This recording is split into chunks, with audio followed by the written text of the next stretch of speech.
அன்புள்ள சகோதர சகோதரிகளே, உங்களுக்கு ஒரு நற்செய்தி. நாம் வரவிருக்கும் 2025 ஆண்டு ஜனவரி 1 365 நாட்களுக்கும் 365 தலைப்புகளின் கீழ் வேத வசனங்களை வாசித்து பகிர இருக்கிறோம். நீங்கள் இதை அனுதினமும் கேட்டு தியானித்து ஆசீர்வாதத்தை பெற்றுக்கொள்ளுமாறு கேட்டுக்கொள்கிறோம். அது மட்டுமல்ல, இதை சப்ஸ்கிரைப் செய்து உங்கள் நண்பர்களிடமும் பகிர்ந்து கொள்ளுமாறு அன்புடன் கேட்டுக்கொள்கிறோம். நன்றி.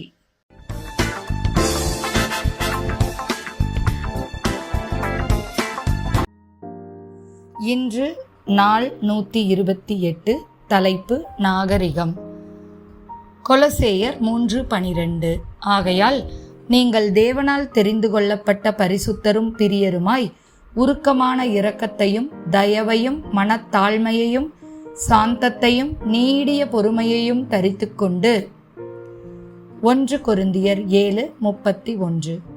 இவ்வுலகத்தை அனுபவிக்கிறவர்கள் அதை தகாத விதமாய் அனுபவியாதவர்கள் போலவும் இருக்க வேண்டும்.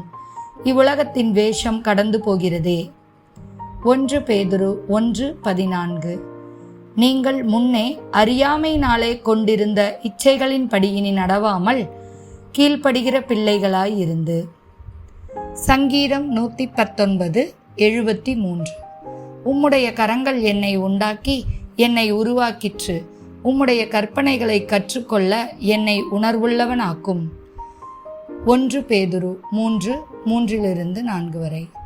மயிரை பின்னி பொன்னாபரணங்களை அணிந்து உயர்ந்த வஸ்திரங்களை உடுத்திக் கொள்ளுதலாகிய புறம்பான அலங்கரிப்பு உங்களுக்கு அலங்காரமாய் இராமல் அழியாத அலங்கரிப்பாகிய சாந்தமும் அமைதலுமுள்ள ஆவியாகிய இருதயத்தில் மறைந்திருக்கிற குணமே உங்களுக்கு அலங்காரமாய் இருக்க கடவது.